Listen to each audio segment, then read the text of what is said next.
Okay, so let's talk about why nation building, as discussed before, why has it been a miserable failure? Because without a doubt, in Afghanistan, the rise of the Taliban right now certainly puts abject failure on the table as the possible conclusion of this. Uh, the if we're going to hold out any hope whatsoever, it's that it's whether or not we haven't seen what the new rule of the Taliban is going to look like. If the new rule of the Taliban leaves in place any of the progress made in the last 20 years, then that's still open to the possibility. And you say, is that even possible? Yes, I think it's at least somewhat possible, because if the Taliban chooses to be something on the international stage, if they want to be something other than the new hermit kingdom of North Korea or Iran, if they want to be something in a stage bigger than themselves, they have to find legitimacy on the world stage. They have to be allowed onto the world stage, and the only way they can do that is by being something more than what they were before. And is that possible? Really, I don't know. That's not what I'm going to do here, is make a prediction on that. But as of right now, as we're looking at it, it's a failure. What do I mean by that? Is that it hasn't worked. That we did not create a stable government capable of keeping the Taliban from taking back over.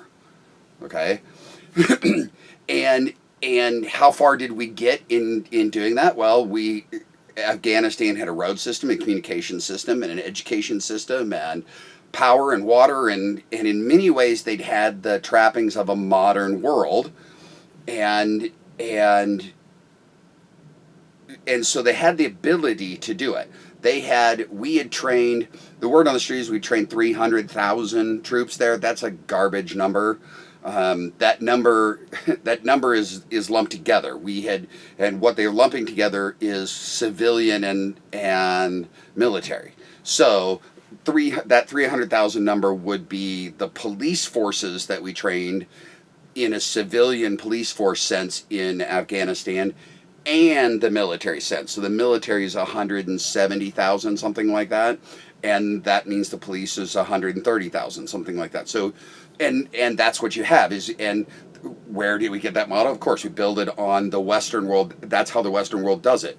The Western world has decided that if you don't want to be a totalitarian government, if you want to have freedom, if you want to have democracy, you separate your army and your civilian police force. The people you defend your country with and attack your neighbors with is one group of people, and the people who protect you at home are a different group of people. And that has worked very well for the world. That it's when you mix those together. If you notice in World War II, Germany, it was very hard to tell the difference between. Today, in our minds, we have trouble thinking the difference between the Nazis and the brown shirts and so forth. We have trouble separating out these groups of people who were the SS, who were supposed to be your police force and who was supposed to be your army. It's because the command and control of all of that got mixed together and it becomes one thing. And you end up using your army to control internally. That Germany doesn't begin by pounding their neighbors. Germany begins by pounding themselves, in the sense that they introduce the Nazi salute and then they penalize you for not doing it. There's no freedom of individual thought inside the country. So you basically build this military type force internally to control your people inside. And those of us in the Western world were smart enough long ago. The founders of the United States, that was one of the biggest things, was their whole idea was have no standing army. We are not going to have a standing army. Why? Because the people who it's most effective against are yourself. And then when we don't want that, we're not going to have a trained, ready-to-go army standing around, ready to control the people inside, because that's a group of people that makes your country fear. And what they said is, no, the government should fear the people, not the people fear the government. So there was a large argument against having it all together, and this whole idea that's why the commander-in-chief of the United States military is a civilian. It's the President of the United States. And that it's actually been controversial when we've had a military leader become President of the United States, even though that's what our very first one was. But George Washington, the biggest conflict about putting George Washington up as president was the army would follow him. You go, that's dangerous. It's dangerous when you take the greatest general of your country and you make him the leader of the country, because he can now do whatever he wants to because the army's going to follow him. He's got the one place he's got absolute legitimacy is with the army. He just led to victory. And so we set up this idea that no, that if you're going to be the president of the United States, you can't still be a general. You have to separate those things. You have to enter civilian life before you can do that. And we've had multiple generals go on to become president of the United States, whether it be Grant or Eisenhower or any of these, but they had to enter civilian life first, okay? And so we set out for them the same thing. We said, okay, this is the police force. This is who keeps you safe from each other. And then this is your army, and they keep you safe from the outside, the enemies. That's a bit tough in Afghanistan because the Taliban is largely inside your country. So who's supposed to handle them? Your police or your army? Is this a civilian law enforcement issue? Okay, terrorism has changed the rules of the game. We have the same problem inside the United States, okay? That when you have a terrorist action that happens here, who goes after those people? Do you go arrest them and send them to court, or do you send the army out to kill them?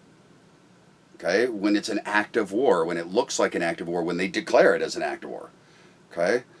So this is complex issues, and we go, okay, we're going to take this country, Afghanistan, and first we're going to kick the Taliban's ass, which we're good at that. No matter what they want to say, it looks like the U.S. military is on a losing streak. They're not. The U.S. military is incredibly good at what they do. The problem is the game has changed and nobody knows how to tell them exactly what to do. It's the armies. We're not fighting against people who will be another army that we can kick their ass. When we do fight against those, we handle them incredibly well. When we went into Iraq the first time against Saddam Hussein, when the army got to play, we had 30 days of the Air Force bombing people, and then the army got to play and ended shit in hours. It was literally just like done, and it was a traditional army out there in tanks and everything on the ground, and we army guys swept them away. Just pew, they're gone, and in literally 2 days it's over. Okay, if fighting, the world should not think we still can't do that. Okay, we can do that. So why did this fail? After that, we start going, and we have early success. We get them to create elections, and they vote for the first time on their own leaders and all these sorts of things. And it all looks really, really good. You go back 20 years ago, you go back to 2003, 2004, I don't remember the exact timing of it, but of the initial votes and the people dipping their fingers in purple. If you don't know that reference, if you don't know the purple finger reference, because I've been asking a couple of people in the last few days, it's because we've stopped following that. Go look it up. It was an amazing thing. By the way, very simple voting system, and that is you have to vote in person.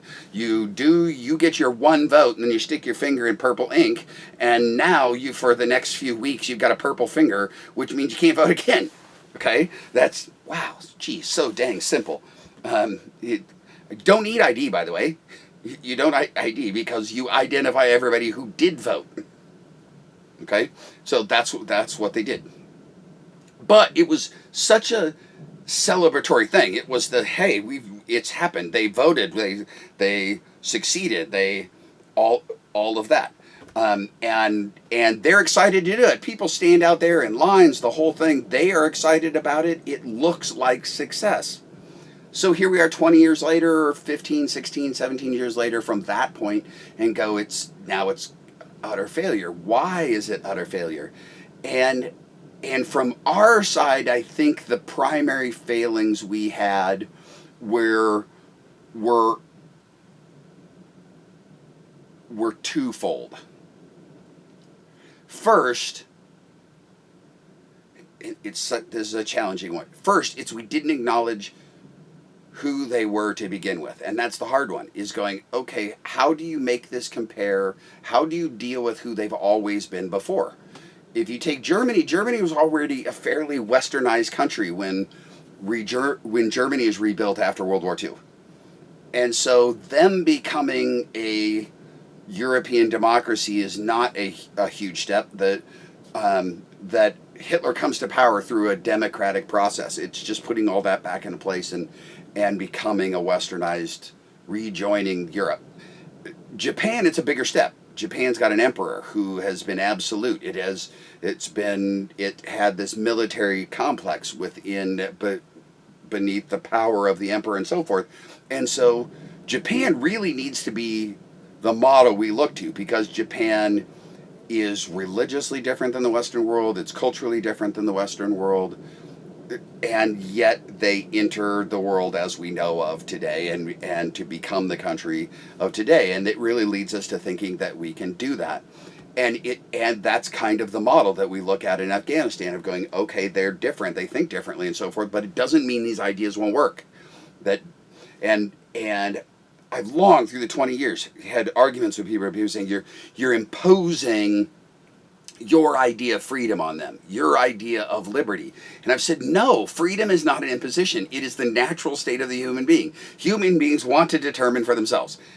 From the time they're infants, one of the first things children learn to say is mine. No, that's mine. That's mine. The sense of I decide, I own, and it's part of the human spirit to decide. I can decide for myself what is best for me, who I'll marry, how many kids will I have, what job will I have, all these sorts of things. This is the basic building blocks of life, of deciding I care about. And it's shown most powerfully, I think, in things like art and music, in that we have a strong sense of I like that doesn't connect to anything else. It doesn't have a evolutionary purpose in the sense of most things, that just purely liking the sound of this versus this. And where I say it doesn't have an evolutionary stand is the fact that successful human beings of all stripes can have wildly different ideas of that. It's a very personal thing, a sense of taste, that sense. And it's part of that individual spirit, that I can decide to like something or not like something in and of itself. I absolutely believe that the freedom to think for oneself and decide and choose is basic to what human beings are. And they are an anathema to the people who want to control. The dictator of the world wants the opposite. Theirs is built on the exact same thing. But to them, it's funny because communists and socialists end up being the most absolutist on choice. It's only the choice of the state or the leader or they will tell you what the choice is, versus you having it yourself. It's still based on the exact same human principle. The same human principle says, I think, I believe, it's still based on I. Even though they try to make it this opposite thing. No, there's always somebody or some tiny group of people at the top who are getting to make those sorts of choices and decide for everyone else. Okay? So, that's one of the most basic drivers that's there. And so what happens is when you have a Taliban who's, okay, what are the basic drivers of a place like Afghanistan? Well, one of the places we got it where we are so far away from understanding them is that they are not traditionally Christian based. Okay? They are Muslim based. But religion is still at a much higher order in their society than it's become in the Western world. So we've lost context with that over time. I think that's a major one, because if you go the Taliban, what is their driver? I think their driver is I, just like everybody else. But I is always couched in some greater outside. You justify, I impose my will on you because it's good for you. Okay? Because I'm taking care of you. It's a parent doing it to a child. We learn that. It's also based within us. I'm going to decide for you because it's better for you. Okay? That is the totalitarian. That is them saying, I'm going to decide for you because it's better for you, but they got to justify that somehow.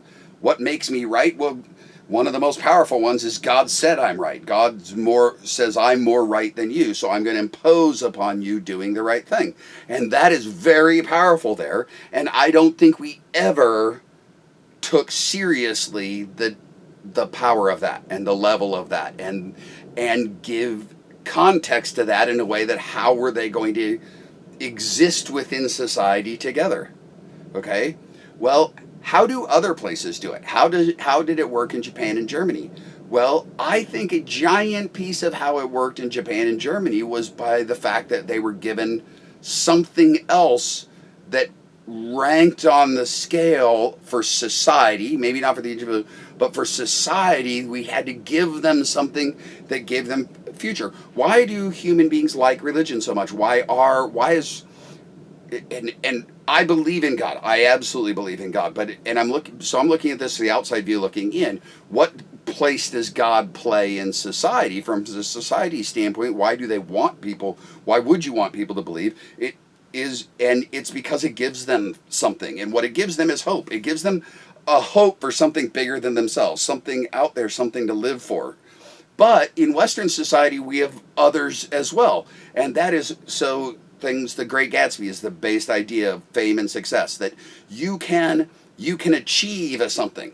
And that I believe in the American dream of the idea that you can create for yourself something and put something out there. And it becomes part of who we are. It becomes a major identity thing. That very much is. There's Robert Fulghum, who wrote Everything I Need to Know I Learned in Kindergarten. Great book that you ought to read sometime. One of the stories he tells in one of his books is about being on an airplane, and he talks about what, for men especially, what does it say on your business card? That has a lot to do with our identity. If you look at especially a man's obituary, in the first line it's going to be, what was his title, what was his job, who was he? I was a plumber, I was a lawyer, I was a pastor, I was these identity things. And those are something we achieve in life. You say, when you were a child, what did you dream of growing up to be? What do we mean by that? We didn't mean I dreamt of growing up to be good. I didn't dream of growing up to be... No, I wanted to grow up and be a fireman. I wanted to have an identity that said all those other things. What we're saying is I want to be a hero. I want to be Batman when I grow up. Why? Because he's a hero.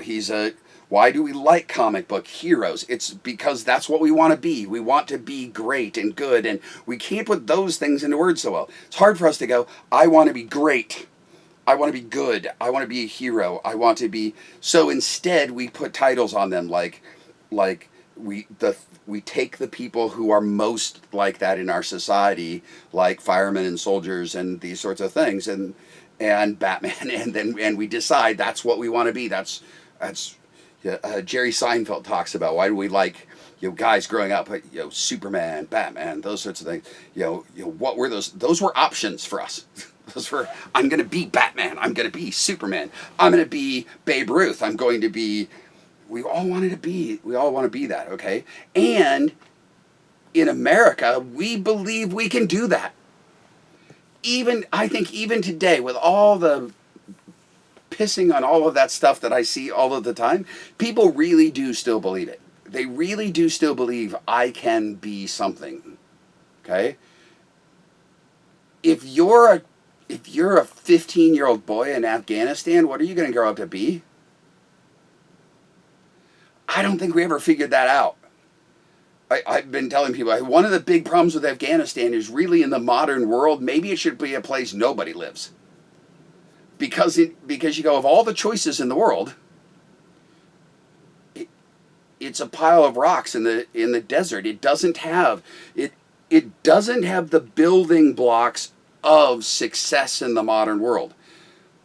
That if you look at the powerful countries in the world, it very much goes back to your natural resources. It begins with, do you have the building blocks to become successful? Iraq has a huge more possibility than Afghanistan, because at least a piece of Iraq got a chunk of when they were being carved up before we knew it mattered. They got a piece that had this stuff in it called oil, and that gives them an economic advantage of something that they can gain and do. Afghanistan doesn't have that. Afghanistan doesn't have that piece, and we didn't find them that piece. That we missed out on the fact that they had to have a future. So I think we missed those two basic things. Where did we fail? We failed, one, in acknowledging who and what they were, and account for that in the play of how it was going to play. The Taliban is a religious organization, and they're going to impose their will. And if you want people to have something else, you got to give them the something else. And one, you got to figure out how that religious piece plays into your future, and then you have to give them a future of some sort. You have to find for them what that is. And the example that I think of most is India. And this isn't a huge example, percentage-wise, of a very large, very vast nation. But India has faced much the same thing. Far more people than they have natural resources to easily create a future for. Because your vast resources create economic value that allows you to create industry or have choices. United States is the perfect example of how far that can go, which is we won't dig our own oil, we won't mine for gold here. We'll just let everybody else do that crap. Why? Because we have so much of it, we can borrow against its value and do anything we want to do. And not even have to use our own. But it's the fact that it's there gives us the underpinning of us using these damn paper dollars that allow us to control the world with it, on the fact that they know we'll always have that stuff in the ground or whatever. We can always back it up eventually. Okay? Afghanistan, you have this trouble of what is it are they going to do? India faced that, and one of the things India decided was to turn the people into a resource. And there's a reason why when your computer is having a problem and you call the tech center, the person who answers has an Indian accent. And it's because as a nation, they decided to go, what do we have lots of? People. Okay, so what can we do with them? Is there something we can do with them? And literally the call center thing was a national decision to create that. And what did it take? It took learning languages. English largely, but I hear that they're the call centers for Spanish and other languages as well, which means that you had this massive thing where they can answer the phone in multiple languages. They took their resources, and rather than just pouring it into welfare, instead they poured it into the best telephone system in the world. You notice when you talk to one of those call centers, there's no delays or anything. You could be talking to a guy down the street. There's a reason for that. There was a significant effort put into the fact that you need the best infrastructure for that industry in the world. If you ever had them take over your computer, you could see they can just, it's like they're literally sitting next to you. It took big effort to do that, to build these places where that was possible. And then it was it was very much the Field of Dreams thing that's been very popular, very common in the last couple of days, because you played the Field of Dreams baseball game. If you don't know that, look that up.